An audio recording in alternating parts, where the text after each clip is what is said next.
Bonsoir. Bonsoir Florence, comment vas-tu? Ça va bien, Philippe, et toi? Très bien, heureux de te retrouver sur Twitch pour une deuxième, un deuxième stream, c'est bien? Notre deuxième live, voilà, il était temps. Un peu différent cette fois-ci, puisqu'on va pas refaire la même chose, on se jette dans l'inconnu ce soir. Complètement, c'est de l'improvisation totale, mais comme la dernière fois. Et qu'est-ce qu'on va faire, Florence, ce soir? Alors, pour la première partie, on vous propose de commenter les 20 premières minutes de l'émission de chiffrage, qui était quand même très, très intéressante, très fouillée. Et ensuite, que va-t-on faire, Philippe?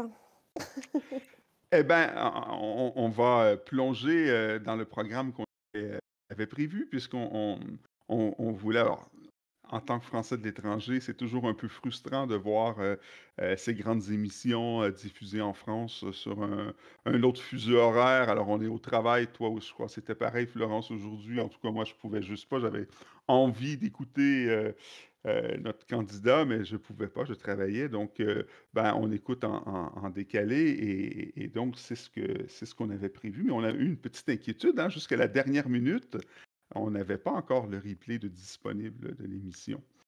Donc, on a trouvé un plan B et puis là, hop, c'est arrivé, là, juste à temps, juste à poil, les 20 minutes de cette émission de 3 C'est heures quand Jean-Luc. même, où Jean-Luc Mélenchon a pris la parole. Donc voilà, c'est ce qu'on va faire finalement en deuxième partie qui était anciennement notre première partie. Donc, regardez les interventions que je n'ai pas vues du tout parce que Ouais. je garde, voilà, je vais les découvrir peut-être avec avec les gens qui nous suivent, quand même 15 personnes là. Alors, je suis sûr qu'il y en a qui vont peut-être spoiler, mais c'est correct, on est là pour ça. Mais en tout cas, on va regarder ces 20 minutes-là et les commenter ensemble. Ok, je vois que Franck met le GOAT. C'est quoi déjà of all times? Great of all times. Ça, Greatest of All Times. Oui, il y avait une anecdote comme ça avec Meryl Streep, qu'on appelle comme ça, et c'était, comment elle s'appelle, Jennifer Lawrence, qui racontait sur un tournage, sur le tournage de Just Look Up, de Don't Look Up, qui racontait qu'elle était avec Meryl Streep et tout le monde l'appelait The Goat, The Goat. Et au bout d'un moment, il faut une séance photo bien après le tournage du film. Et Meryl Streep dit à Jennifer Lawrence, mais oui, dis-lui à la vieille chèvre où est-ce qu'il faut qu'elle se place. Et en fait, elle ne savait pas que ça voulait dire Greatest of All Times. Voilà. Ah ben, merci pour cette anecdote que je ne connaissais pas. Alors, Franck, ouais, alors Franck, il a déjà vu, il pouvait pas se retenir. Moi, il en veut pas, Franck, il est en France. Donc, c'était plus difficile pour lui. Mais écoute, c'est super. Franchement, c'est une belle. Je pense que ça va être une belle. Je parle comme si c'était devant nous, donc excusez ceux qui sont là, qui l'ont déjà vu, mais je pense que ça va être assez intéressant. Le format est un peu particulier. J'en ai entendu parler un petit peu que c'est avant l'émission. C'est un peu. Enfin, c'est pas vraiment des échanges, de ce que j'ai compris, mais en tout cas, on va le découvrir. Et puis bon, c'est différent. On pourra critiquer après sur si c'est un bon format ou pas un bon format. On va se garder un petit peu de temps pour faire à la fin, voir un petit peu ce que chacun en a pensé de ce format proposé par TF1. Oui. On commence par le chiffrage? Ouais, tiens, Ouais, ouais, on peut. parfait. Ok. Partons avec ça. Donc, on va commencer par. En fait, les 20 minutes, c'était quand même une émission de chiffrage, ceux qui l'ont regardé ce week-end, qui était quand même de 3 heures, hein, bien touffu, mais on pensait commencer par présenter, les commenter avec vous, les 20 premières minutes, donc l'intervention de Jean-Luc au début de cette émission-là. Donc, Ré- voilà ce qu'on vous propose avant de passer ouais. au deuxième sujet. Je résume un petit peu la politique économique et comme j'ai vu passer sur Twitter, il y a quand même pas beaucoup de partis politiques qui ont cette honnêteté intellectuelle vis-à-vis des électeurs, quoi. Mm. Donc, ouais. Euh, Guillaume Attab dit qu'effectivement, c'était 6 heures en 2017. Pourquoi moins court? Je pense qu'ils ont. Alors, je n'ai pas d'informations particulières, mais je pense que. Et d'ailleurs, ils le font hein, dans les meetings, ils sont beaucoup moins courts. Je pense qu'ils le font dans des formats qui sont plus relayable peut-être là sur les grands réseaux, ou en tout cas, ou voire même pour monsieur et madame tout le monde comme nous. 6 heures, c'est vrai que c'était quelque chose. Il y en avait beaucoup, mais peut-être que voilà, ils ont débriefé, ils ont pensé que c'était Oui, peut-être trop long pour. opter pour Je quelque sais chose pas. de plus digeste, hein, ouais. Mais moi, en tout cas, le format de 3 heures, j'ai trouvé ça juste bien. Certes, je pense qu'on a couvert ça, je pense que c'était un bon dosage. Le temps avec les journalistes, à la fin, heu, était bien. En fait, je sais pas, moi j'étais plutôt content là de mes 3 heures, de cette émission. Florence, je sais pas comment tu as trouvé toi la Moi, durée, j'ai le format? regardé ça, j'ai savouré ça, c'était très, très intéressant. Donc oui, et effectivement, à la fin, le contradictoire était bien mené aussi. Mmh. Mmh, mmh, mmh, mmh. Bon, on attaque? Allons-y, allons-y. Ben, Allez. lançons-nous avec, justement ça, puis vous interagissez, hein, vous interagissez sur ce que vous entendez. Florence et moi, voilà, on va intervenir aussi, puis, heu, voilà, vous êtes aussi là pour vous exprimer.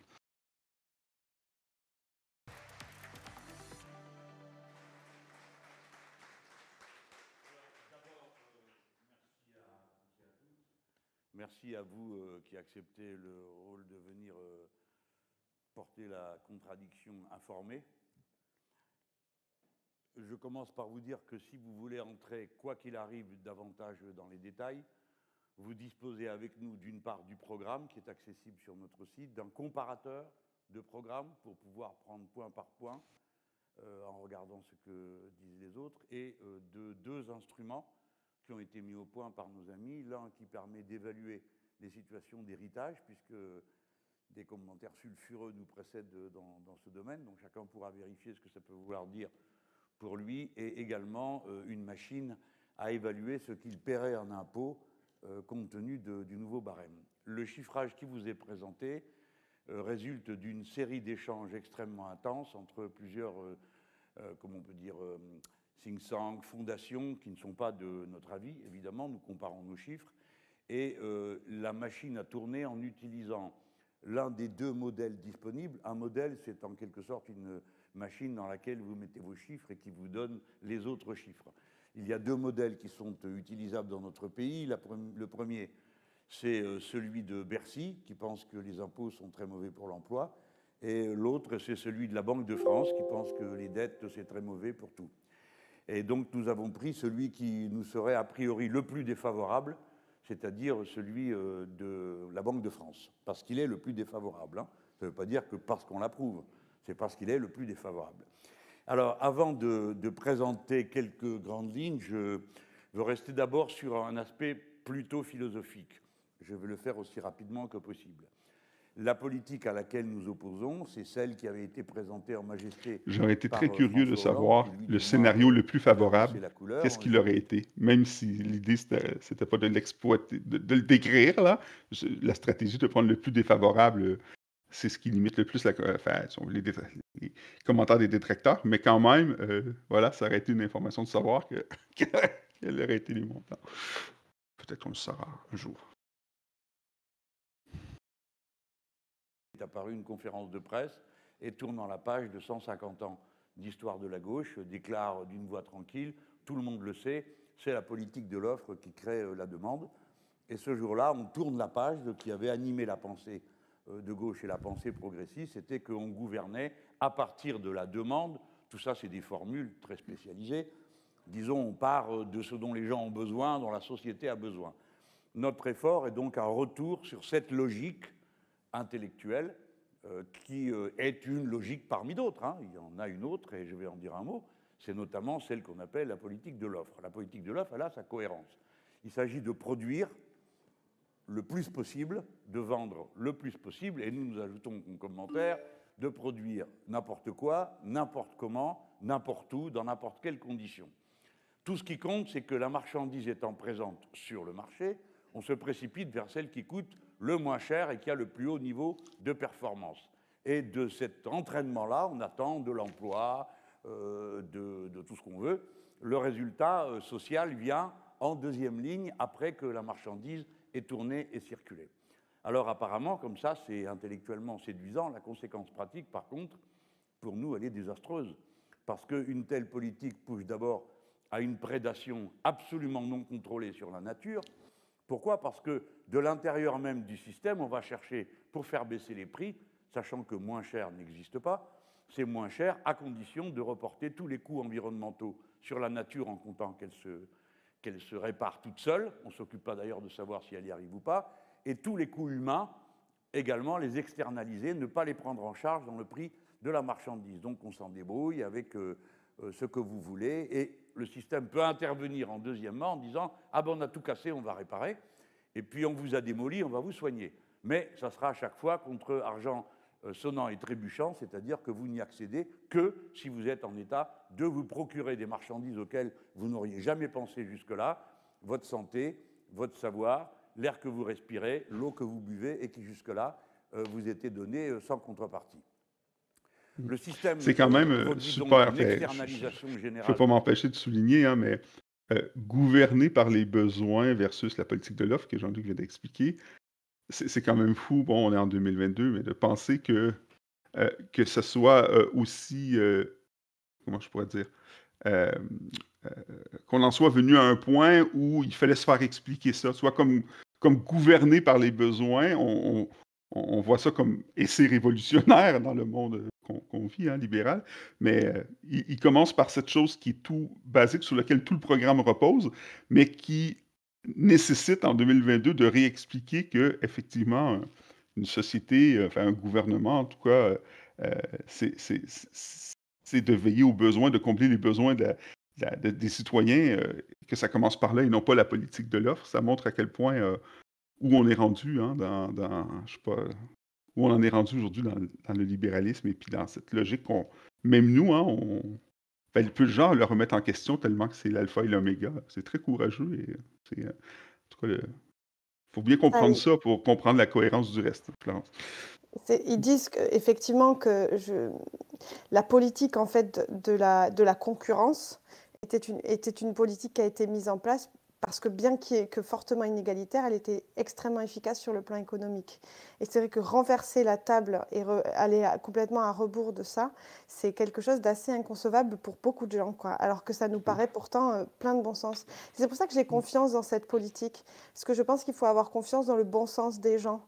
C'est-à-dire qu'effectivement, les gens vont peut-être renoncer à certains aspects de l'enrichissement personnel, de la propriété privée, mais ils seront plus heureux. J'en suis persuadée. Il y a un très bon article de Mediapart. Oui, tout à fait. On était en train de le lire pendant qu'on se préparait. Ouais. On peut reprendre. De tous les coûts qui sont invisibilisés. Ensuite, il produit un mode de relation politique, géopolitique, c'est-à-dire il faut se procurer des matières premières en quantité absolument énorme, puisqu'on va produire davantage, tout le temps des objets qui servent, d'autres qui ne servent à rien, du moment qu'il y a un marché. Ce qui veut dire que continuellement, ça va être la course à l'accès aux matières premières, avec les conséquences politiques, se garantir l'accès à ces matières premières, ça s'appelle l'impérialisme, avoir des marchés plus ou moins captifs, c'est-à-dire des gens à qui on va vendre avec leurs matières premières ce qu'on aura produit, et si possible en leur tordant un peu le bras pour qu'ils le prennent quand même si des fois il y aurait moyen de faire autrement. Il y a une autre conséquence, elle est sur la gestion du temps, elle ne se voit pas. Le temps est une matière première qui n'est jamais citée en politique, je crois que je suis le seul qui fait référence à cette question.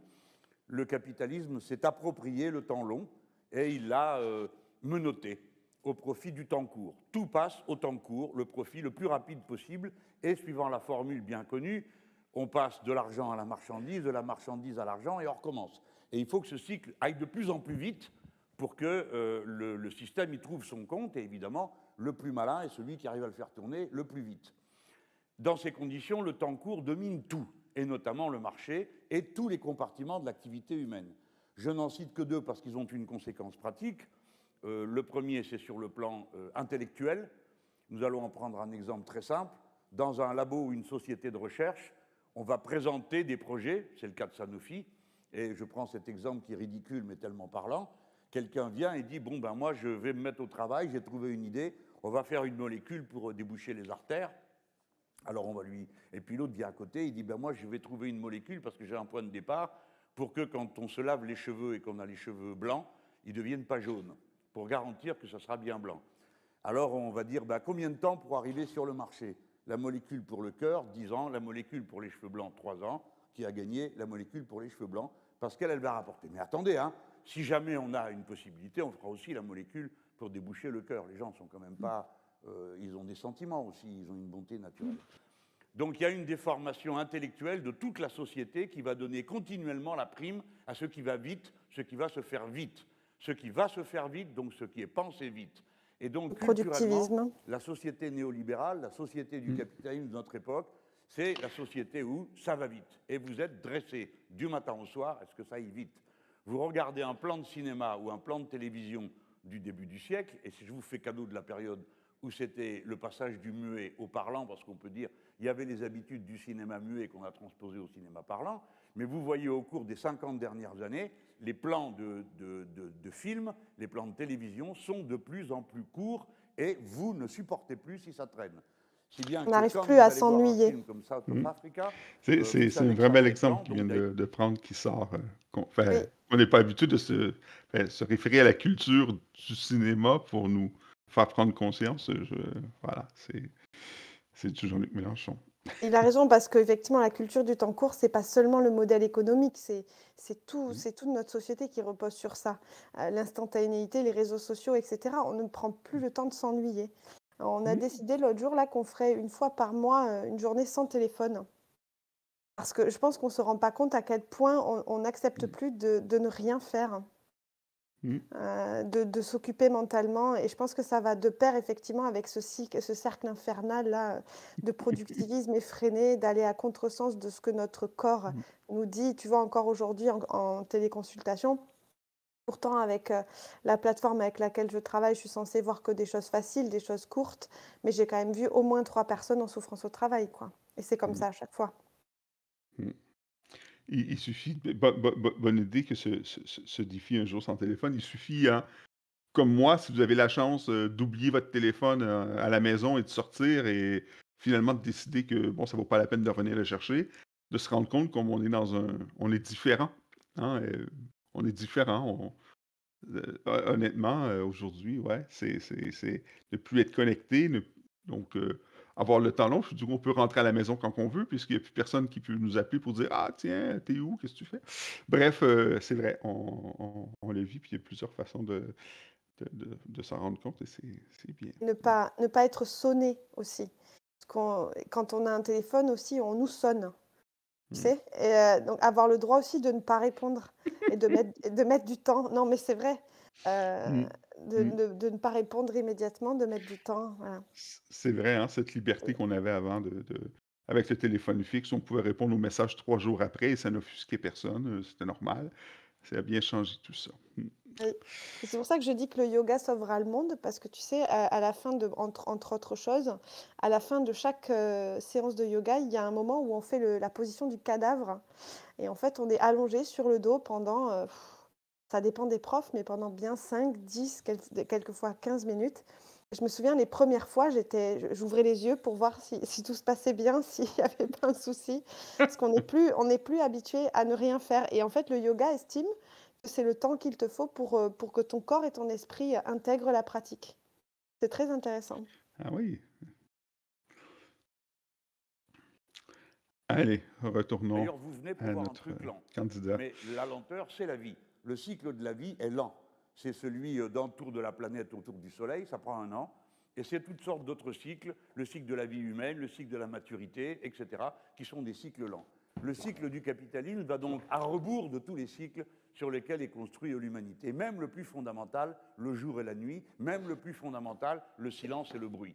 Sur cette planète, il y a 1/4 de la population qui ne vit jamais dans la nuit, qui ne connaîtra jamais la nuit totale. Et il y a une masse considérable de gens qui ne vivent jamais dans le silence. D'ailleurs, le silence est le coup différé, le bruit est le coup différé le plus fort des coups de ce que j'appelle moi les coups du malheur, c'est-à-dire ce que ça coûte de vivre dans un tel système. C'est le plus important devant d'autres coûts de santé. À l'inverse, la politique de la demande, du besoin, va avoir une autre logique interne. La première, c'est qu'elle va chercher à relocaliser plutôt qu'à impérialiser. Elle va chercher sans cesse à rapprocher du consommateur, parce que c'est ce qui va lui permettre d'avoir les cycles les plus courts, donc les plus économiques pour lui. Deuxièmement, elle va internaliser, c'est-à-dire que les cycles, les coûts dans la nature et dans l'être humain, on va les faire entrer dans le coût de la marchandise pour les faire prendre en charge par le coût de la marchandise. Par conséquent, on va passer son temps à essayer de les réduire, si on veut que ce soit accessible au plus grand nombre. Donc on va essayer de faire en sorte que les gens tombent moins malades pour ne pas être obligés d'augmenter les cotisations sociales, et on va faire tout ce qu'on peut pour éviter de saccager la nature, parce que sinon il faut passer derrière pour payer tous la réparation. C'est un système qui va privilégier le temps long, c'est-à-dire qui, comme il sait qu'il faut du temps pour accomplir certaines mutations, va se rendre maître du temps long, retourner à la propriété collective du temps long, c'est-à-dire la planification. Nous décidons, alors ça vaut ce que ça vaut, mais ça s'inscrit dans le temps et c'est maîtrisé. Et enfin, la culture générale va être la culture du durable, du stable, de ce qui se réutilise, pas de ce qui est jetable, et de ce qui peut durer et persister. Ce sont donc deux logiques systémiques complètement différentes. On a le droit, évidemment, et ça sera fait, je suppose, de critiquer l'une comme l'autre logique. Mais nous avons essayé de traduire pour la première fois, depuis des années et des années, avant l'année 2017, ça n'avait plus été fait dans notre famille intellectuelle depuis au moins 25 à 30 ans. Et jamais ça n'a été fait au niveau de précision où nous sommes arrivés aujourd'hui pour la préparation. Je voudrais rappeler à chacun que nous ne disposons pas des services de l'État pour évaluer, calculer, compter et recompter.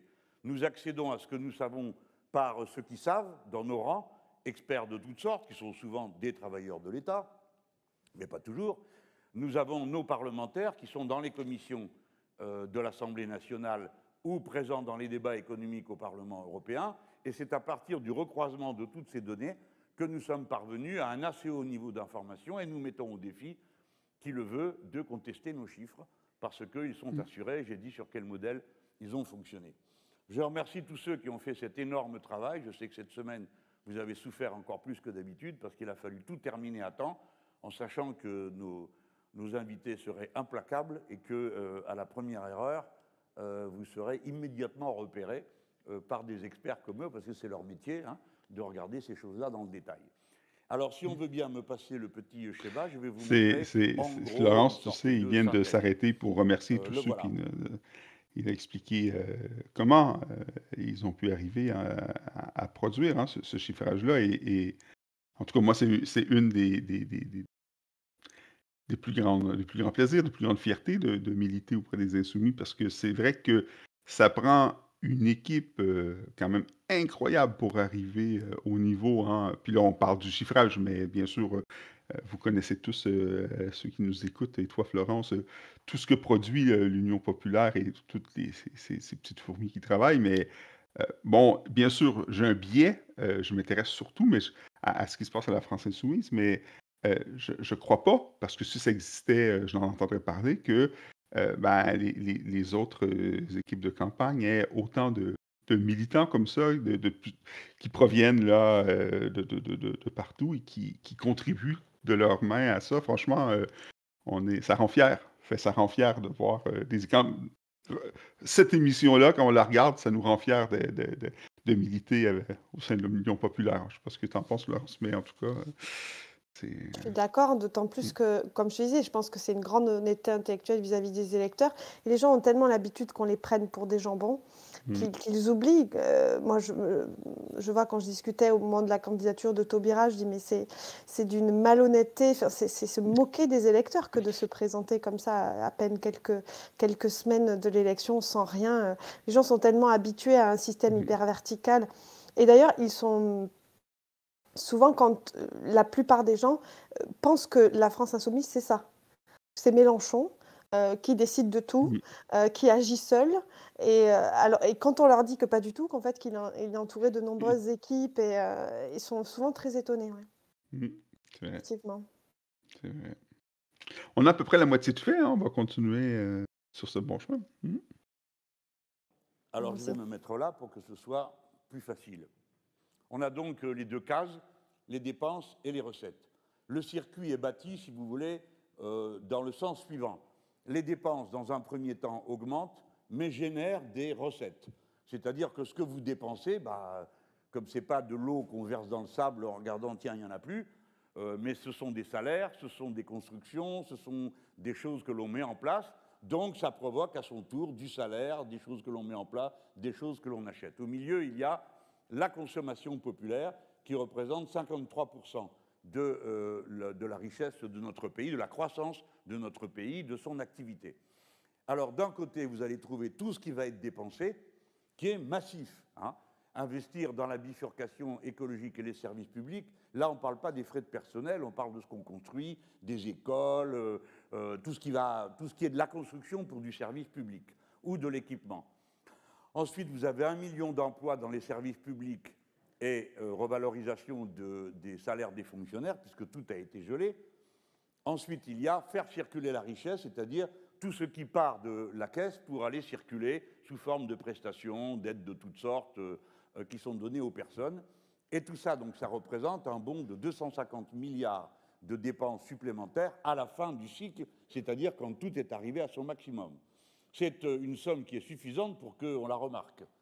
Elle vous impressionnera peut-être, mais je vous invite à ne pas trop vous laisser impressionner, parce qu'au total, ça représente des progressions de dépenses qui sont pour une part inférieures à ce qui a déjà été constaté, notamment dans les deux périodes de crise qui ont été celles de M. Sarkozy ou celles de M. Macron, et qu'à la fin, les 250 milliards par an étant dépensés dans les conditions présentées par le programme L'Avenir en commun, nous avons un retour en recettes de cotisations sociales, évidemment, puisqu'il y a plus de gens qui travaillent, en impôts sur le revenu, évidemment, puisque les 10% les plus pauvres de notre population voient leur pouvoir d'achat augmenter de 16 points. Alors c'est vrai, il y a des gens qui sont immédiatement réduits à la misère, c'est les 10% les ultra-riches de notre pays, dont le pouvoir d'achat diminuera de 4%.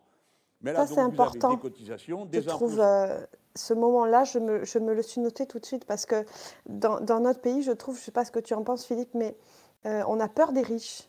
On a peur de taxer les riches. Je trouve ça, bon, c'est parce qu'effectivement, on a eu des gouvernements, et particulièrement Macron, à la solde de ces gens-là. Donc voilà, mais on n'arrête pas de nous dire il faut pas taxer les riches. Mais alors, dire qu'ils vont perdre seulement 4% de pouvoir d'achat, c'est quand même intéressant, quoi. Expliquer qu'on ne va pas les saigner aux quatre veines, ces pauvres riches, quoi. Tu as tout à fait, non, tu as tout à fait raison. Et moi, ce qui m'a, comme toi, marqué par ce tableau qu'il fait et qu'il commence à faire, c'est de voir à quel point on est plus habitué de voir autre chose que des dépenses lorsqu'on parle de chiffres et de programmes et tout, puisque dans les médias, ou souvent, quand on emmène des chiffres, on ne voit que les dépenses et les dépenses de l'année passée, les dépenses qui augmentent et les dépenses, et finalement, on te met dans une boîte où finalement, il n'y a que des dépenses et tu ne vois pas de sortie. Et là, les dépenses sont là, puis personne ne cherche à les cacher, mais on voit à côté les recettes et ce qu'il présente comme le cercle vertueux, qui est très important entre les deux. Et finalement, voilà, c'est beaucoup plus honnête et voilà, ça permet, si on veut, de pouvoir juger adéquatement ces dépenses-là et voir qu'il y a des recettes de l'autre côté. Donc, c'est vraiment fait pour éduquer et non pas pour tromper, essayer de convaincre et tout. C'est pas une boîte de com qui a fait ça, même si ça a été très bien réalisé. Je trouve ça très... Voilà, moi, c'est ce qui m'a le plus plu de voir ce graphisme et ces chiffres, c'est de dire, ah tiens, pour une fois qu'on parle pas que des dépenses, mais aussi des recettes. J'écoutais, justement, il y a une journaliste à la fin, là, vu qu'on n'aura peut-être pas le temps de le voir, qui dit, mais attendez, donc vous dites que vous dépensez 250 milliards, vous dites qu'il va y avoir 267 milliards de recettes, mais vous faites quand même un certain nombre de paris. Alors déjà, il pondère un petit peu ses propos en disant que ils ont effectivement vu de toute façon les systèmes, les hypothèses les plus pessimistes. Mais j'écoutais l'autre jour un économiste très intéressant qui s'appelle Gilles Raveau et qui disait on a l'impression que l'économie c'est des chiffres, mais c'est pas vrai. L'économie c'est des croyances. C'est un système de croyances en fait l'économie et là on le voit bien, c'est-à-dire que c'est Keynes, c'est-à-dire qu'on part d'un système de croyances et donc lui il le dit mais en fait la politique libérale c'est aussi un pari, mais c'est un pari différent. Et c'est vrai, voilà, il n'y a pas en fait de rationalité dans les chiffres, il n'y a pas une vérité absolue qui dit Mm, voilà, la solution à l'équation, ce sera forcément ça. Non, mm, c'est un système de croyance, l'économie. Et je pense que quand on a compris ça, on prend du recul mm. sur beaucoup de choses, hein. Mm. Tu as tout à fait raison et en plus, pour la personne rationnelle, après 30 ans, plus de 30 ans de libéralisme, c'est plus difficile à croire que ça peut fonctionner quand on voit les résultats aujourd'hui, la pauvreté, l'écologie, enfin voilà, le vivant qui s'effondre. Donc, ça devient même plus difficile, on va s'entendre, pour un débat rationnel d'essayer de convaincre que le libéralisme peut être une solution. Mais voilà, on progresse, il reste encore Ouais, du travail. c'est ça. Sur le revenu et de la TVA. J'en profite pour vous dire à quel point je trouve insupportable tous les grands esprits que je vois défiler sur des plateaux qui disent il y a la moitié des Français ne payent pas d'impôts. Non, tous les Français payent des impôts et ça s'appelle la TVA. Et les plus pauvres sont ceux qui en payent le plus parce que c'est pour eux que la TVA est le plus injuste. Donc, impôt sur le revenu, cotisation et la révolution fiscale dont vous connaissez les grands traits. Premier point, c'est l'impôt universel, c'est-à-dire où que tu sois, sur Terre, sur Mars, en enfer ou au paradis, tu payes ta part d'impôt. Et la différence qu'il y a entre l'endroit où tu te trouves et où tu payes des impôts, est-ce que tu aurais payé en France? Deuxième point, c'est l'impôt sur les entreprises, impôt universel. Donc on leur court derrière et on rattrape pour qu'ils payent la part d'impôt qu'ils doivent quand ils ont vendu et fait de belles affaires en France. Quels moyens avons-nous de le savoir, cette somme mystérieuse qui serait impossible à capturer? Pas du tout. Vu que tout ce qui se paye dans ce pays se paye avec de la TVA, nous savons exactement, à l'euro près et au centime d'euro près, qui gagne quoi dans notre pays, puisqu'on peut en connaître le chiffre d'affaires. C'est donc l'impôt universel, c'est les 14 tranches d'impôts qui C'est fait incroyable ce que qu'il dit, le hein. On a système Oui, actuel tombe la par terre, parce TVA, qu'il n'est on que sur sait 5 tranches, exactement. Puis c'est vrai, donc le grâce à la baudet TVA, qui est au exactement d'où milieu vient porte tout. l'argent. Et ça reste encore un sujet qu'on nous présente comme difficile, l'évasion, l'optimisation fiscale et tous les grands groupes, alors que c'est simplement une décision, une volonté politique et c'est tout. Parce qu'on sait tout avec la TVA. Enfin, moi, c'est ça m'a ça. bien Et marqué, ça.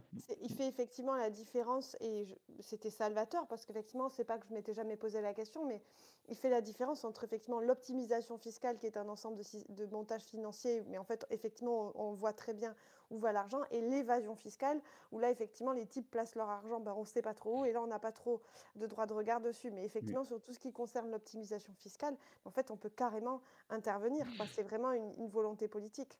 mm, Et il clairement, faut espérer clairement. qu'on montrera l'exemple là-dessus, si on passe. Ah oui. Et un très bel exemple. Parce que si c'est la France qui s'y met, c'est quand même quoi, la 5e, 6e économie. Non, non, franchement. Bon, allez, on continue. On n'y est pas encore, mais espérons-le. On est là. Tout. Et on lui dit ah ben, vous n'allez quand même pas augmenter les impôts, hein. Ben, tout le monde dit ah non, non, on en porte déjà assez. Mais quand vous étalez sur 14 tranches, il est clair que le poids qui pèse sur chacun n'est pas du tout le même. Et il est certain qu'au bout de la chaîne, on paiera beaucoup plus. Alors, j'en profite aussi pour rappeler que quand nous disons que la dernière tranche paiera 90%, souvent on me dit alors vous voulez tout prendre pour ceux qui sont riches. Non, je vous répète que le système des impôts, c'est tranche par tranche qu'on paye une proportion. Donc quand on paye 90%, c'est 90% de la dernière tranche, c'est-à-dire des sommes qui sont hors de portée de la plupart des Français aujourd'hui. Donc pas d'inquiétude, la masse ne paiera rien du tout. De plus, 4 000 euros, en dessous de 4 000 euros, jusqu'à 4 000 euros, tout le monde paye moins. 4 000 euros par tête de pipe. Ça vous donne juste une indication de ce qui s'est accumulé à l'autre bout. Parce que les catégories qui nous sont données, d'une manière générale, les instruments dont nous disposons pour mesurer ce que nous faisons, sont souvent extrêmement piégés. Par exemple, compter le poids de la dette par rapport à une année de production. Et quoi encore? Le PIB, c'est-à-dire un indicateur très sympathique, hein, mais qui a une signification voisine de zéro, puisqu'on additionne des valeurs ajoutées d'un côté, dans la production réelle, et de l'autre côté, des dépenses de l'État, qui n'ont strictement rien à voir les uns avec les autres. Et on calcule des proportions pour dire en France, oh, mon Dieu, 50%. Cette veine-là, là, ouais, pardon. Mhm. Dans cette veine-là, enfin, je ne sais pas ce que tu en penses, mais j'ai également appris récemment que le calcul de l'inflation ne tenait pas compte de l'investissement immobilier. qu'en fait, lorsque tu faisais un achat immobilier, on estimait que ça faisait partie, en gros, que ça ne faisait pas partie de l'inflation. Donc en fait, systématiquement, l'INSEE, chaque année, lorsqu'elle calcule l'inflation, ne prend pas en compte l'investissement immobilier. Ah ouais! Elle prend en compte l'investissement, les loyers, et pas l'achat, en fait. Eh Donc ben, ce n'est pas, alors que ça représente, je ne sais pas, plus de la moitié, oui, la moitié de la consommation des ménages, et ce n'est pas pris en compte dans l'inflation. C'est quand même, ah, ouais. là, je savais pas, tu m'apprends quelque chose et alors, enfin, je sais pas quelle raison sous-tend ça, mais ouais, c'est certain que ouais. Mmh, mmh, mmh. Oui, ouais. On nous dit dans l'oreillette qu'il s'agit de la politique monétaire européenne, et que voilà, qui est basée sur l'inflation. Et j'ai aussi appris qu'il y avait un autre indicateur qui était biaisé, qui était, alors j'espère ne pas dire de bêtises, mais qui est l'indicateur de qualité. C'est qu'en gros, on estime que lorsque tu payais un ordinateur 100 € il y a 10 ans, et pas 100 €, mais 1 000 € il y a 10 ans, et que tu le payes 1 000 € maintenant, comme la technologie en fait a évolué, ton ordinateur va te durer plus longtemps que l'ordinateur que tu as pu acheter il y a 10 ans. Donc on estime en fait finalement qu'il te sera revenu moins cher, alors qu'en fait tu as quand même déboursé les 1 000 balles. Ah ouais, OK. Donc il disait qu'en fait rien que le fait que le calcul de l'inflation soit systématiquement biaisé, c'est quand même incroyable, quoi. Mmh. Et qu'est-ce qui serait s'il n'était pas biaisé? Enfin, je veux dire, on serait dans un autre monde et puis on aurait d'autres références et tout, mais C'est ça, et on ne laisserait mmh, pas justement, comme disait Xavier, on ne laisserait pas les prix de l'immobilier augmenter de mmh, façon complètement inconsidérée. là, Et il disait à l'heure actuelle, les c'est gens ne vrai. comprennent pas. Il faut un investissement immobilier. Ils sont très heureux de se dire que dans 10 ans, ils vont le revendre 3 fois le prix, mais ils ne comprennent pas que Mmh, par cela même, ils mettent leurs enfants dans la merde. tout à fait. Et là, Voilà. on voit exact, ça aurait c'est vrai, ça aurait en tout cas ce premier avantage-là d'emmener les politiques à vouloir freiner ça puisque les citoyens verraient que c'est c'est c'est une fuite en avant, en tout cas pour quelques-uns. Mmh. Ah, c'est intéressant. Eh beh, merci Florence de d'avoir souligné cela. Du PIB est consacré à l'État et à ses services. Ben oui, heureusement, parce que si vous ne comptiez que sur la valeur ajoutée qui est faite par les entreprises privées, d'abord, vous n'auriez que 1 000 milliards. Deuxièmement, comme ils n'investissent pas mais augmentent les dividendes, vous n'auriez pas de croissance et vous auriez une ponction parasitaire sur la société tous les ans égale au montant des dividendes qui auront été consommés. Par conséquent, je demande toujours à mes amis de manier les concepts, parce qu'il faut bien, et il faut bien qu'on parle la même langue pour pouvoir se critiquer, mais qu'on n'ait pas la bêtise d'aller croire que ça veut dire quelque chose. Comme par exemple évaluer la dette chaque année en proportion du PIB. C'est une comparaison amusante, hein. Bon, elle servait à faire peur jusqu'au moment où elle a tellement explosé que ça a donné une peur suprême, mais surtout à ceux qui l'engendraient. Car ceux qui ont engendré les plus grosses baisses du budget de l'État dans ce pays, ils portent des noms, c'est M. Balladur, c'est M. Sarkozy et c'est M. Macron. C'est eux qui ont fait exploser la dette tout en prononçant de doctes et indépassables paroles sur la nécessité de ne pas en faire. Et on rapporte le montant de la dette, 110, 120%, à la production d'une année. N'importe quelle personne privée, si elle voyait ce qu'elle doit rapporter à son revenu de l'année, se pendrait. Hein, si vous achetez une maison, si vous achetez en voiture et s'il faut la payer cash, et en un an, vous êtes mort. Donc on ne propose ça que pour l'État. Alors je rassure tout le monde, en toute hypothèse, rien n'est grave. Pourquoi? Parce que la durée d'une dette moyenne, c'est 7 ans, et le niveau actuel de la dette publique rapportée à sa durée moyenne, c'est-à-dire 7 ans, ça vous fait à peine du 12% de la richesse d'une année, c'est-à-dire pratiquement rien. Regardez dans votre vie privée, si vous avez acheté quelque chose, si vous ne seriez pas content de ne devoir que 12%, alors que vous seriez endetté de 120% de votre revenu annuel. Vous seriez très content. Donc, on a à chaque fois une méfiance à avoir à l'égard des chiffres, mais comme on joue dans la même cour et on parle la même langue, on essaye de le faire avec les mêmes éléments de langage. Total de l'opération, de ce cercle-là, vous voyez, on part de ces 250 milliards, ils produisent, là il y a 1 million d'emplois dans les services publics, mais ils produisent une croissance et une activité économique qui permet la création d'1,5 million d'emplois privés, qui vont donc donner des salaires. Ça donne 170 milliards. Et ensuite, vous les retrouvez évidemment en carnet de commandes rempli, puisque les gens demandent. Et vous retrouvez 154 milliards en consommation populaire. La différence entre les deux, c'est l'épargne que les gens font quand ils gagnent 4 sous. Même quand ils ne gagnent pas beaucoup, puisqu'on m'a expliqué hier tout ça très bien. Et dans le détail, quel est le miracle? Que se produit-il entre les deux? Quelque chose qu'on appelle un coefficient multiplicateur. C'est-à-dire que pour 1 euro que vous mettez, qui est 1 euro de l'État, il va produire 1,18 €. En fait, si c'est dans l'investissement, il produira 1,31 et puis il va aller à la moyenne de 1,18. Ensuite, si vous le donnez en paye, en pouvoir d'achat, il va démarrer moins fort, puis il va être à 1,5 et il finit à 1,3. Autrement dit, 1 euro que je vous donne n'est pas dissous dans le sable, n'est pas évaporé sans qu'on sache où il est reparti dans le tuyau et il produit un plus gros euro que lui. Et c'est dans cette opération, pardon du caractère un peu grossier de ma présentation, mais du moins ça permet à chacun de se rappeler que de l'argent, quand il est dépensé, sert à quelque chose et qu'on doit s'interroger sur à quoi on l'a dépensé, c'est la seule question qui vaille. Mais il produit ce résultat et donc ça va donner des cotisations, des impôts sur le revenu, de la TVA et de nouveaux impôts grâce à la nouvelle organisation.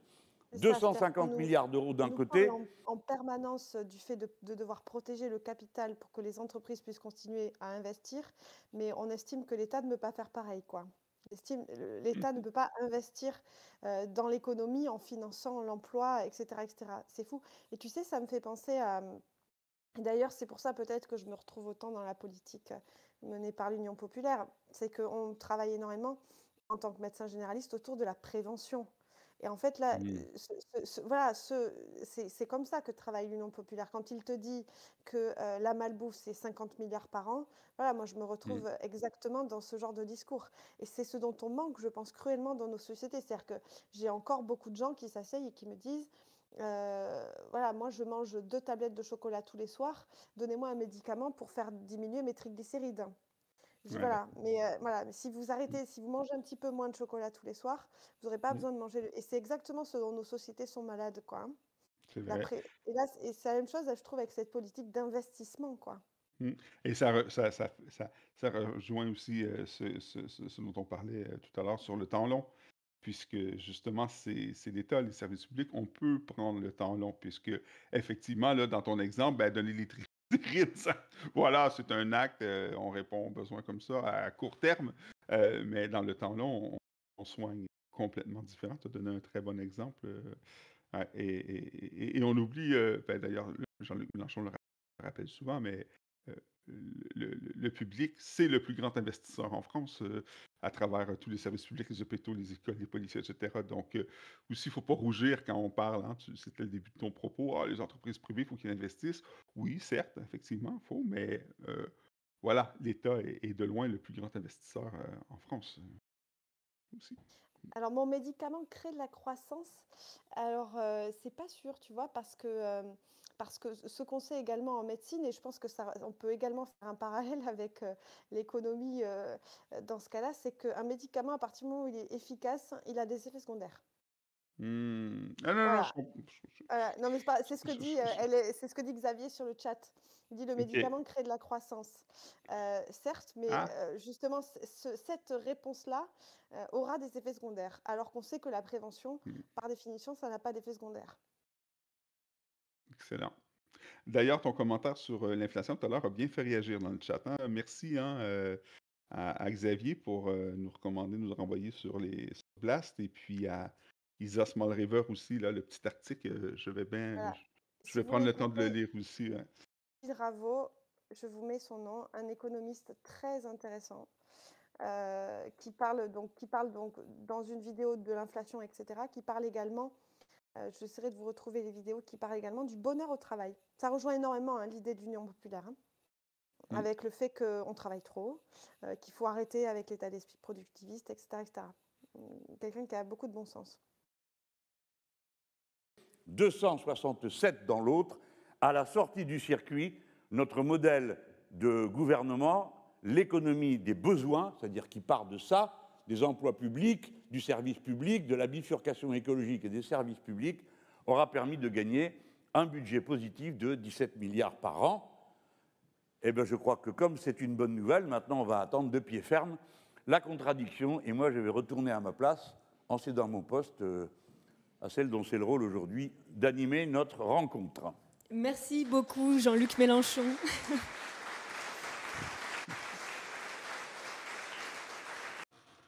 Bon, ben ça conclut notre première partie, Florence, qui se fait plagier par Jean-Luc. Est-ce que je peux voir? Exactement, je vais forcément à faire attention à ce que je dis parce que Non, non, mais c'est super. Ben, en tout cas, pour ceux et celles qui n'ont pas vu l'émission sur le chiffrage, c'est que du bonheur, hein. En tout cas, trouver le temps. Je pense que ceux qui ne l'auraient pas encore vu, c'est par manque de temps. C'est quand même une émission de 3 heures, mais vraiment beaucoup de chiffres, mais très intéressants, contextualisés et puis qui sont très utiles pour argumenter ensuite avec les amis, les connaissances dans notre entourage. Mm. c'est ça, parce qu'effectivement, souvent les gens n'ont à la bouche que combien ça coûte, mais parce que justement, on nous inculque ça. Mm. Écoute, avant de passer à la deuxième partie et Une petite notre petit entracte. dessert, parce que moi je ne l'ai pas vu, cette émission de France face à la guerre, j'ai vraiment très très envie, là, pour moi, c'est culminant. Je propose qu'on fasse juste une petite pause là pour tous, hein, ainsi que nos viewers. Voilà, petite pause pour faire peut-être ceux qui sont en France puis qui est très tard, aller faire un petit café pour tenir encore un petit 20 minutes avec nous. On se retrouve dans quoi? Dans 20 5 minutes? minutes. Allez, 5 minutes, Allez, Florence, on revient. allez, à tout de suite.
pour réagir un peu avec ce qui se dit sur le chat là. Voilà, combien ça coûte de ne pas le faire. Voilà, je suis tout à fait d'accord. Et le coût du malheur. Je suis tout à fait d'accord avec ça. C'est ce qu'on disait par rapport à la malbouffe et ainsi de suite. Tout à fait, exactement. On est. Mais bon, ça n'a. Comment je peux dire?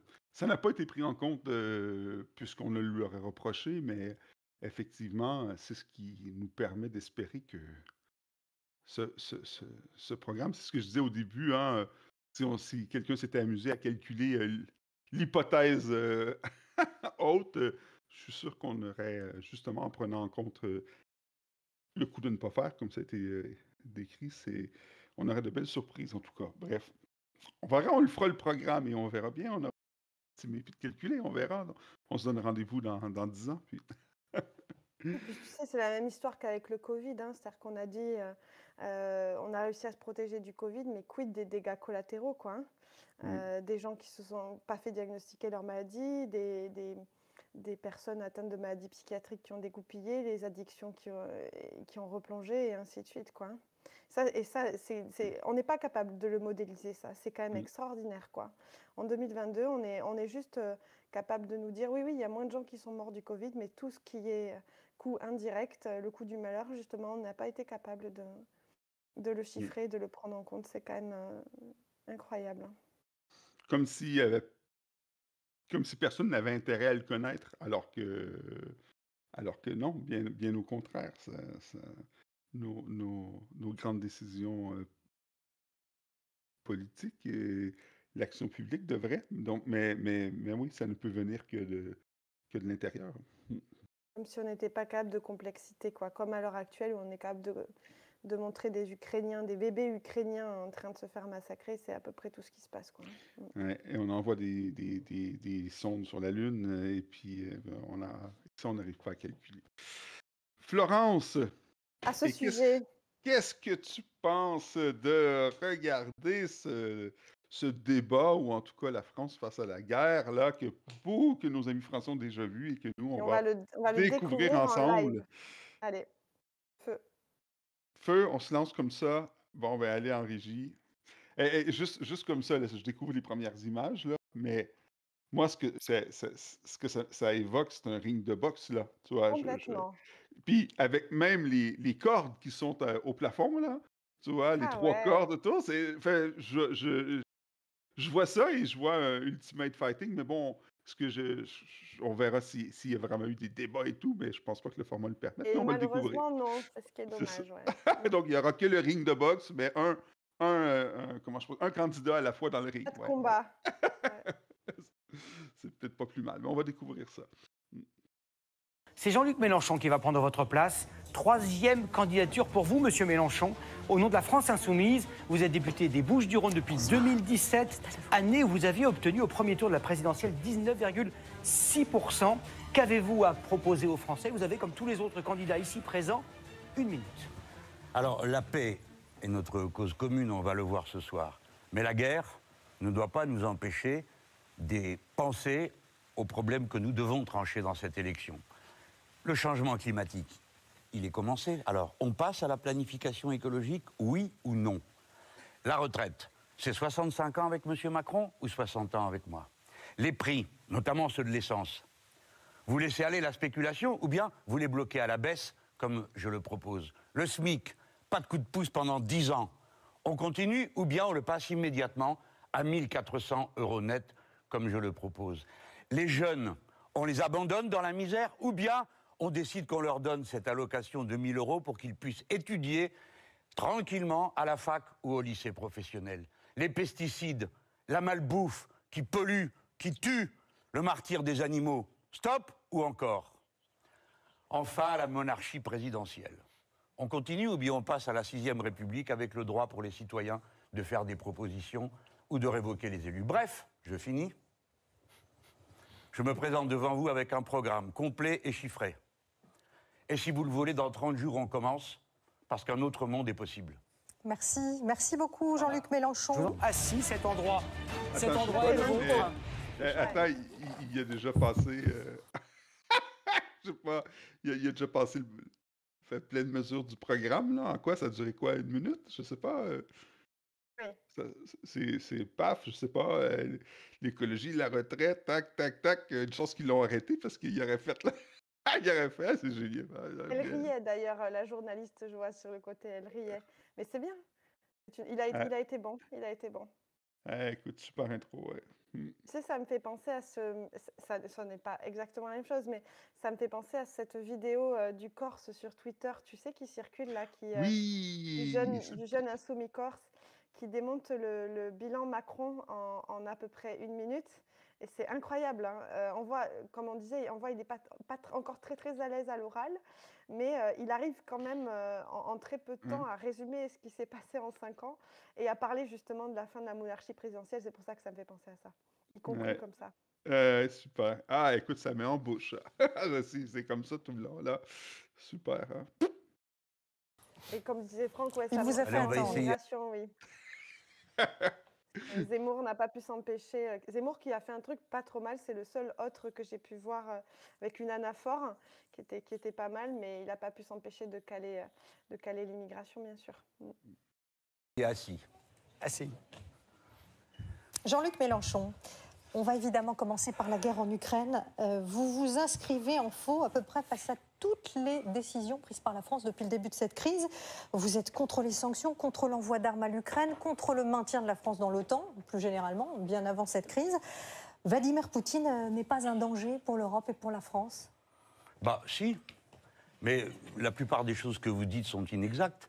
Je suis pour qu'on sorte de l'OTAN, pas d'aujourd'hui, depuis le début. C'est ce que je l'ai précisé. Oui, mais les autres mesures, non. Je suis d'accord pour qu'il y ait des mesures de représailles économiques. Le problème, c'est de savoir c'est où on les met. Une sanction, c'est fait pour que ça marche. Pour l'instant, Ouais, ça ne marche la pas. première des C'est pour ça qu'on conditions a d'une augmenté. sanction efficace, c'est qu'elle ne s'applique pas à nous. Je vous signale que la dernière fois qu'on a fait des sanctions économiques contre la Russie, moi je suis allé à Moscou, j'ai rencontré un opposant à M. Poutine et j'ai rencontré la Chambre de commerce franco-russe.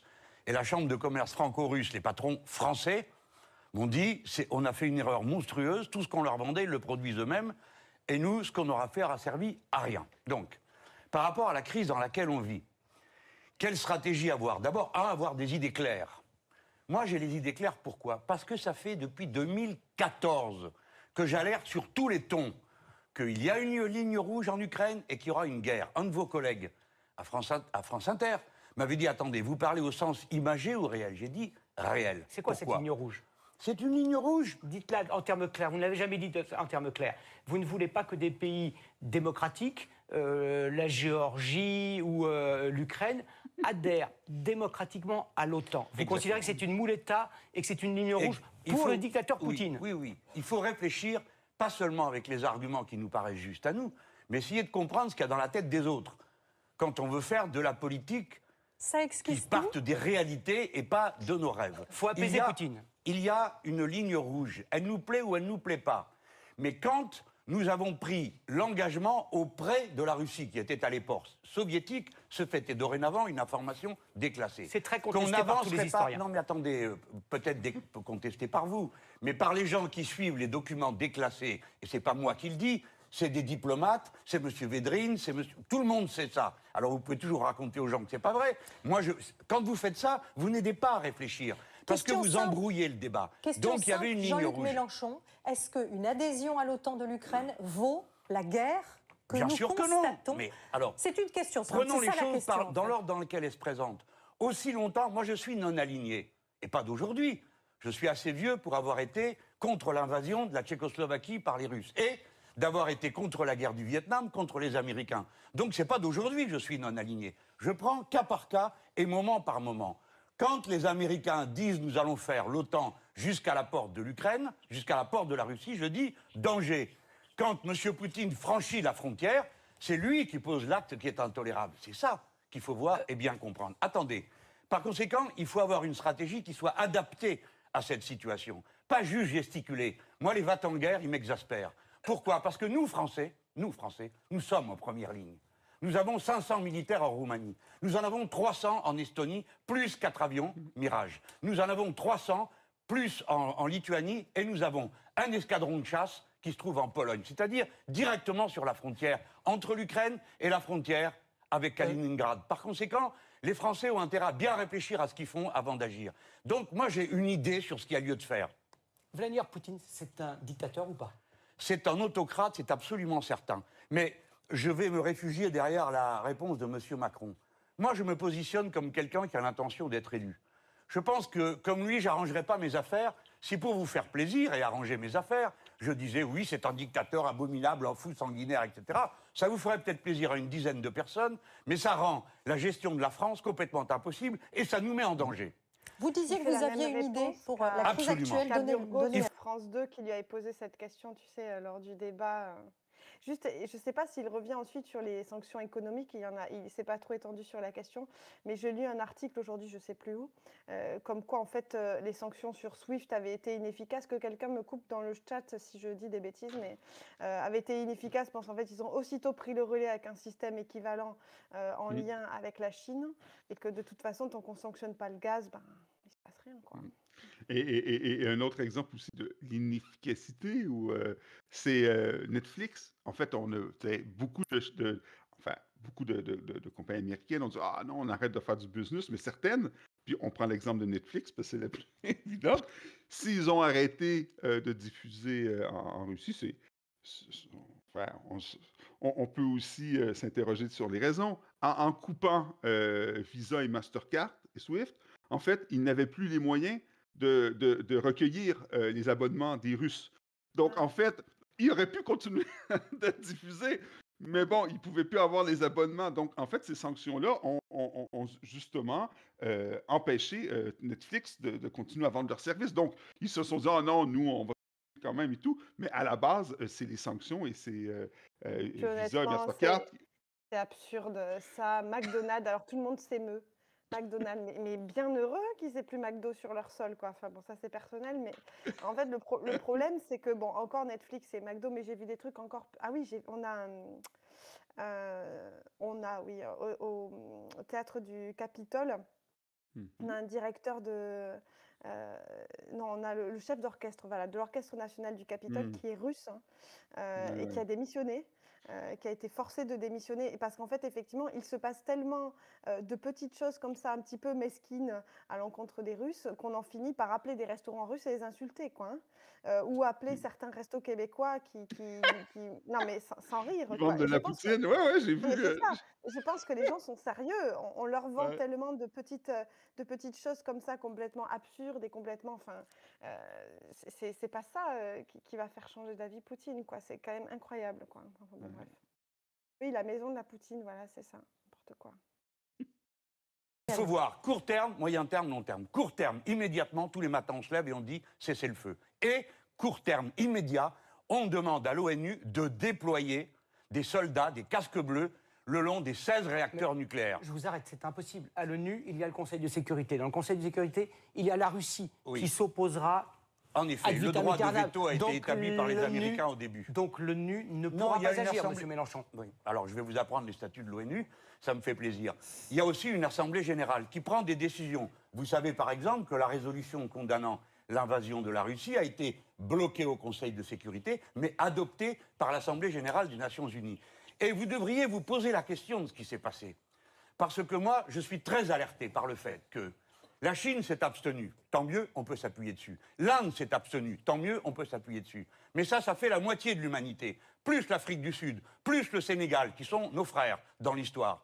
Par conséquent, ça fait beaucoup de monde dans le monde qui n'a pas voulu voter un texte de condamnation. Donc, vous m'obligez à changer l'ordre de mon démonstration, mais c'est pas grave. L'objectif numéro 1, c'est d'isoler le gouvernement de Vladimir Poutine sur la scène internationale.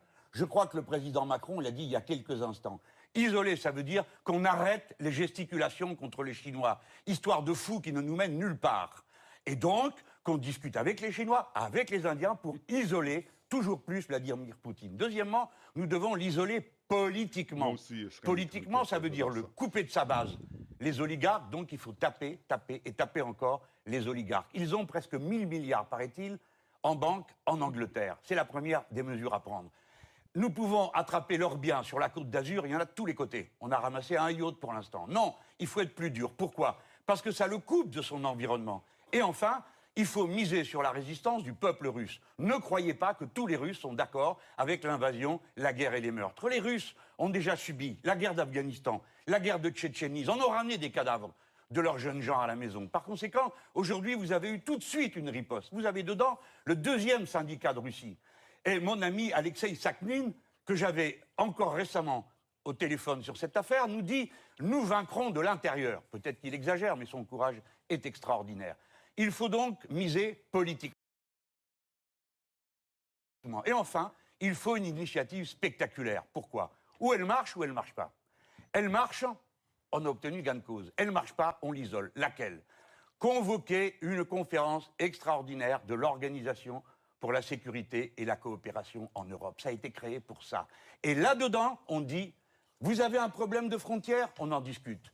Vous avez un problème de sécurité, on en discute. Parce que nous, Français, non seulement nous sommes d'accord pour que vous soyez en sécurité, mais nous voudrions que nous, Français, nous soyons en sécurité.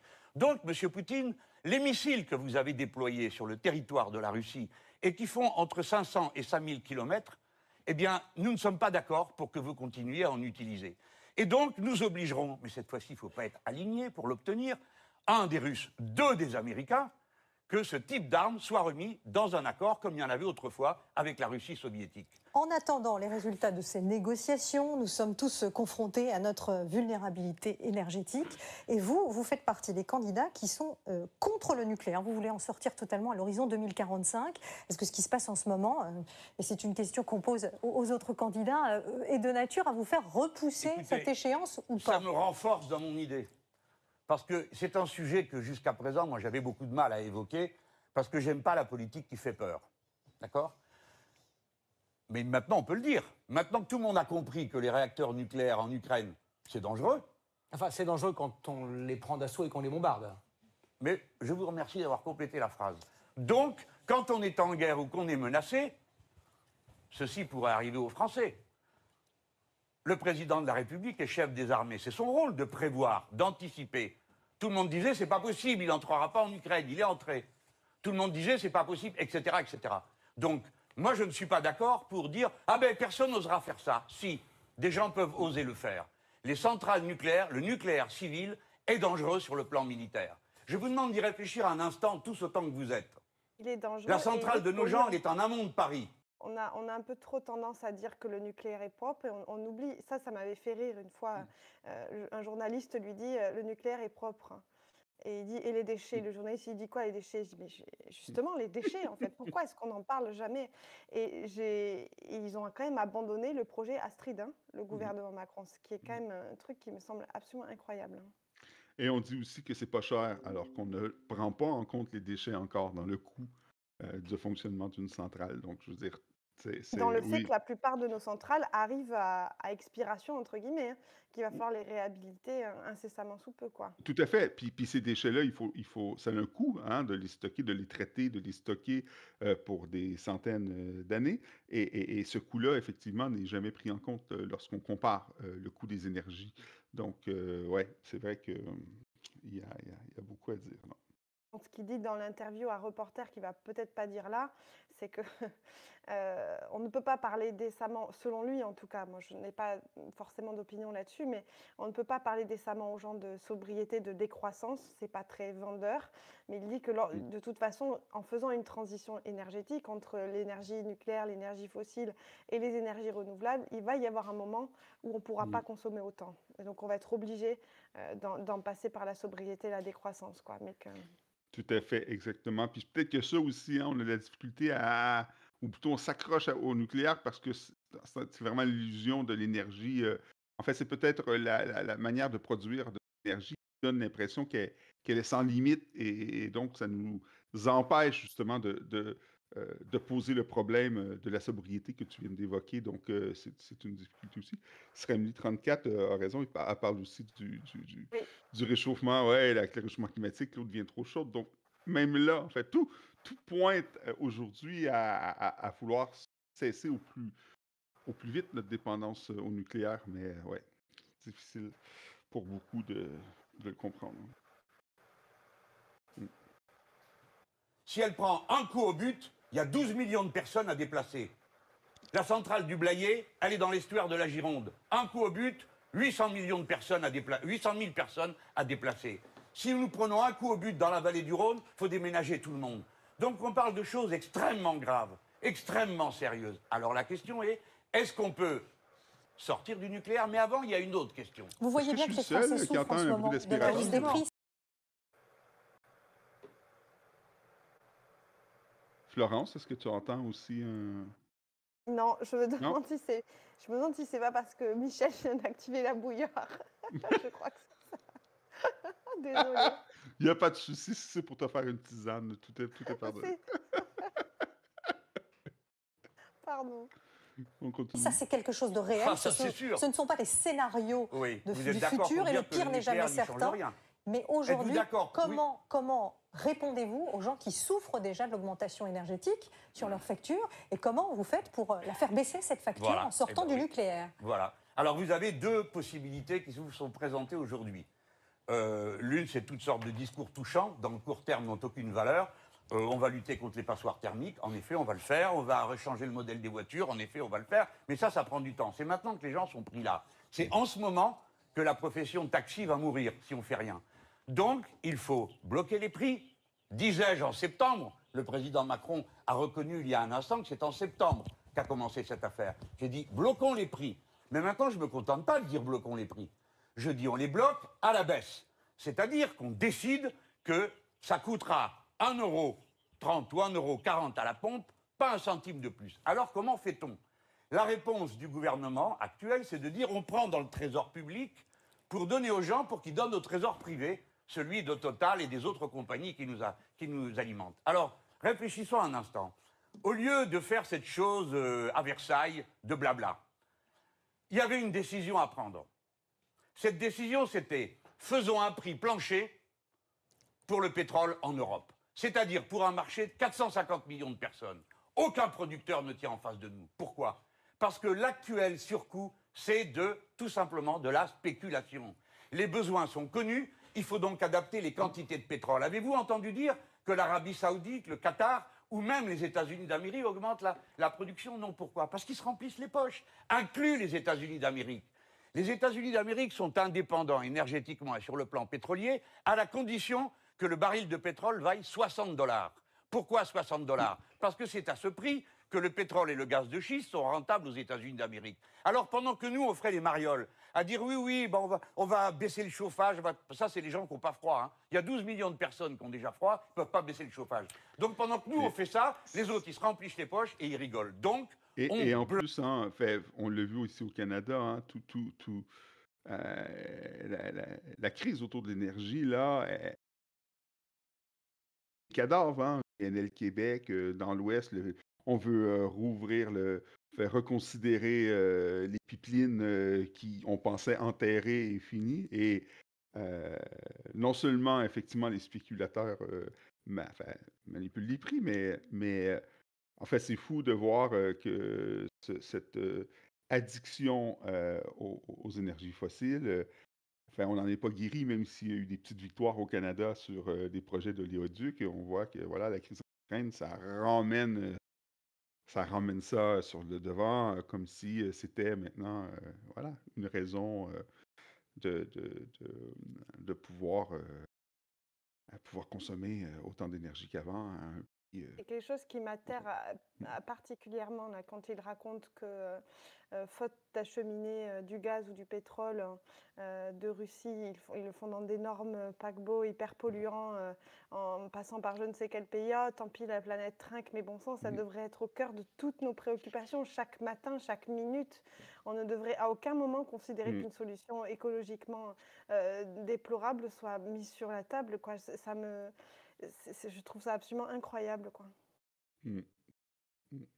Ça l'est. On bloque et on baisse les prix. Je répète, on bloque et on baisse les prix, et ce sont les producteurs qui payent. Parce que si vous, aujourd'hui, termine là-dessus, toute l'énergie de l'affaire, elle est renvoyée aux consommateurs. Si tu bloques au milieu la violence de la secousse sur la corde, elle retourne à l'expéditeur. Voilà ce que moi je propose. 1, un prix de gros en Europe si l'Europe existe.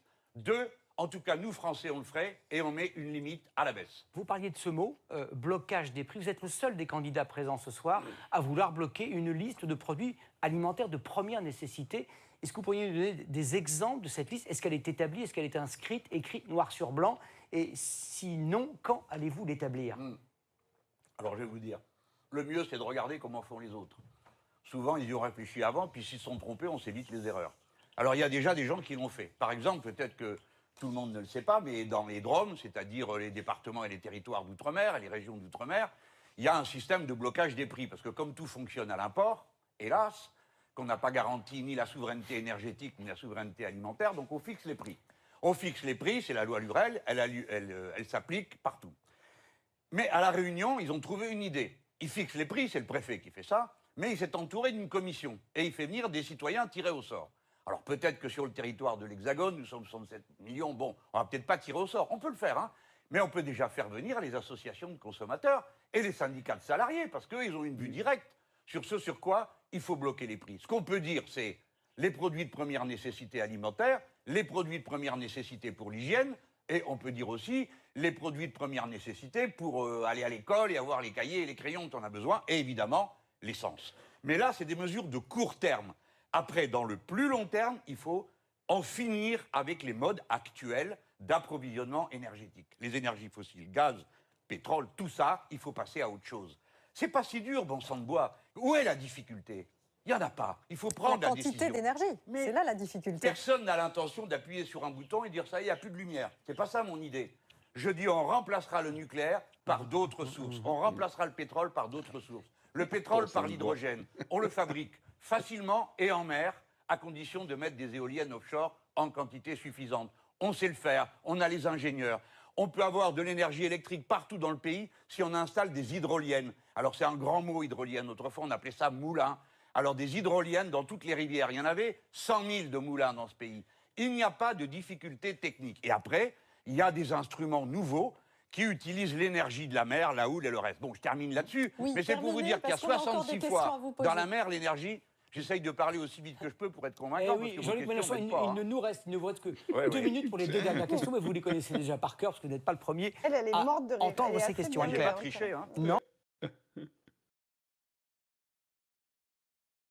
Pardon, oui, bon, après, je ne sais pas si on peut faire vraiment un commentaire sur ça, mais Franck disait à juste titre, première mesure écologique du programme, l'augmentation du SMIC, bien sûr. Si on permet aux gens de consommer mieux, ils vont consommer mieux, c'est évident. Tout à fait d'accord. Non, vous avez la été... première question, c'est sur l'âge légal de la retraite. Vous voulez la rabaisser à 60 ans pour tout le monde. En Europe, il n'y a que l'Autriche et la Pologne qui le font pour les femmes. Vous auriez raison, alors que les autres ont tort. Ben, vous savez, il y a toutes sortes de bêtises qui sont faites partout dans le monde. Hein. Et comment vous je ne propose pas de les étendre à la France. Par exemple, l'Arabie Saoudite vient d'exécuter 81 personnes dans condamnation à mort. Bah, les voisins... Ah ben écoutez... La comparaison n'est pas très rigoureuse, convenez-en. Non, mais la vôtre non plus. Non, mais quand des pays parce que les autres le font, il faudrait qu'on le fasse. Non, ce que disait Anita, c'est le seul pays... Je vous demandais si vous aviez raison, alors que tout le monde a décidé d'un départ à la retraite qui n'est pas justifié. Comment Parce qu'un jour, on a décidé qu'il n'y aurait plus de droits, et tout le monde a dit « Ah ben, c'est pas normal, il y a des droits partout. » Et on a décidé que c'était une république, donc on ne le fera pas. Moi, j'ai milité pour la retraite à 60 ans, et nous l'avons obtenue en 1981. Bien joué.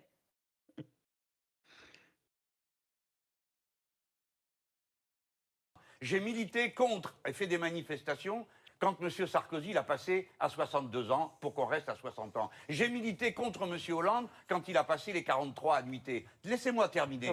Donc, je referai la retraite à 60 ans. Et en faisant la retraite à 60 ans pour 40 annuités, avant d'avoir commencé, j'ai déjà économisé 1,5 milliard. Parce que les gens qui ne partent pas à la retraite, mais qui sont dans les seniors, ils vont à Pôle emploi. Deuxièmement, si je ne laisse pas aller à 65 ans, c'est clair ce que vous avez à faire les gens. Si vous votez pour moi, vous vous épargnez des grèves et des manifestations. Parce que leur système à 65 ans, qu'a proposé à l'instant M. Macron, eh bien ça veut dire 4 milliards de plus que ça coûtera à la caisse d'assurance chômage. Alors, il ne faut pas croire que leurs mesures sont des mesures rationnelles, de bonne gestion, tandis que les miennes, eh bien, elles seraient tellement extravagantes que, sauf les Polonais, personne ne les applique. Non, ce que je propose est rationnel. Que les gens partent à la retraite pour vivre le sens de la vie, c'est pas de bosser sans arrêt, que les jeunes prennent la place des autres. Voilà, c'est aussi simple que ça. Merci Jean-Luc Mélenchon. Si, mais vous n'avez dépassé votre temps et nous sommes les gardiens du temps. Les impôts, mais on connaît la réponse. Allez-vous, en tant que... C'est dommage qu'il ne l'explique pas ça. Mhm. Parce que sinon, les gens ont effectivement l'impression que vous évitez des grèves et des manifestations. Pour moi, ce n'est pas un argument suffisant. Mm. Puis ça touche à... Ouais. Ouais, expliquer encore une fois, quel est le, comme on disait tout à l'heure, hein, quel est le prix si on le fait en fait. Si on Mm. allonge la durée de cotisation, on a des gens qui seront en mauvaise santé et au chômage, hein, et ou au chômage, hein. Tout Voilà. à fait. Et du malheur. On parlait du prix du malheur. Là, il est chiffré Exactement. celui-là. Exactement. Le président de la République augmenter les impôts, la réponse est Oui, pour J'aurais- ceux vous qui l'avez- gagnent beaucoup et non pour les autres. En dessous Voilà. de 4 000 euros, personne ne paiera plus, ils paieront moins. Au-dessus, Merci. ils paieront. Et puis ceux qui ont vraiment beaucoup, ils paieront vraiment beaucoup. Merci, Merci beaucoup. Avec beaucoup. 14 tranches. C'est Merci très clair. beaucoup. Je sors par là. Merci. C'est par où? C'est par là, c'est par Non, là, s'il vous c'est plaît. par à droite. c'est Monsieur par à droite, Mélenchon, Il y a s'il tout le vous monde plaît. sur votre droite. Je vous en Faudrait prie. savoir, ils font des signes là. ils Non, font non, des je vous signes là. accompagne par là. C'est Je vous en ici, prie. sur votre Il y a droite. M. Zemmour, il va me mordre. Voilà, Et je vous c'est en prie. Jean-Luc Mélenchon est de retour dans un court instant. Monsieur Mélenchon, vous avez vu, vous avez entendu, vous avez pris des notes. Je vois que vous avez une petite Ah, là, on est feuille, vous venu à avez la pris fin des de notes. l'émission, là. Quels sont vos derniers mots? Vous avez 2 minutes, c'est à vous. C'est beaucoup trop court. Je porte un Allez, projet de rupture avec les règles du jeu du monde dans lequel vous vivez. Les règles du jeu absurdes, grotesques de la monarchie présidentielle. Les règles du jeu où la nature est considérée comme un bien vacant que l'on peut piller et saccager. Rupture avec un monde qui ne tient aucun compte de la souffrance humaine ni de la souffrance animale. Mon projet est celui d'une société d'entraide, d'harmonie entre les êtres humains et avec la nature. Mais cette harmonie, elle est impossible si on laisse la société être dévastée par des haines religieuses comme celle qui est entretenue contre les musulmans de notre pays. Elle est impossible si on continue à vivre dans un tel océan d'inégalités et de malheurs. Les inégalités qui font que 5 personnes possèdent autant que 27 millions des autres.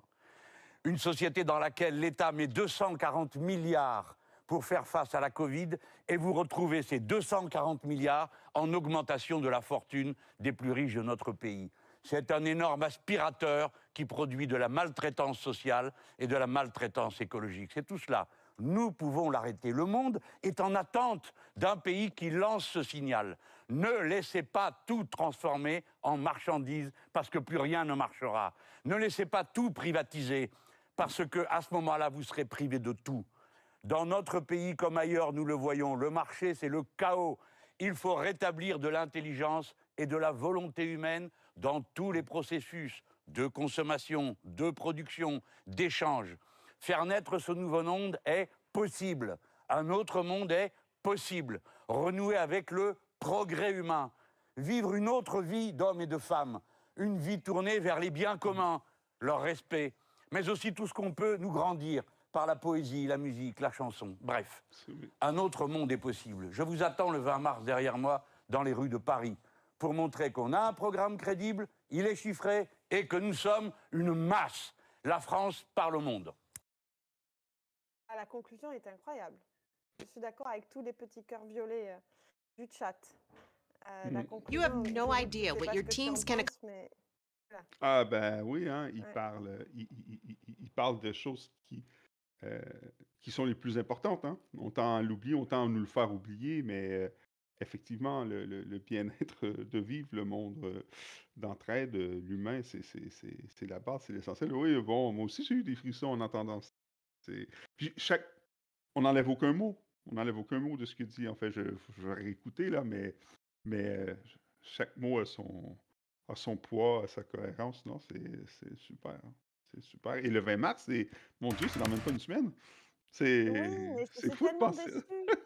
Je voulais qu'on aille marcher, nous aussi, mais je réalise que si on est 4 ou 5, ça va pas trop le faire, quoi.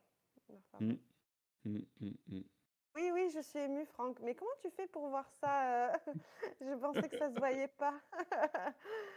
Oui, oui, je suis émue parce que je me dis qu'il serait temps, en fait. Je suis très contente Je suis très contente de cette conclusion.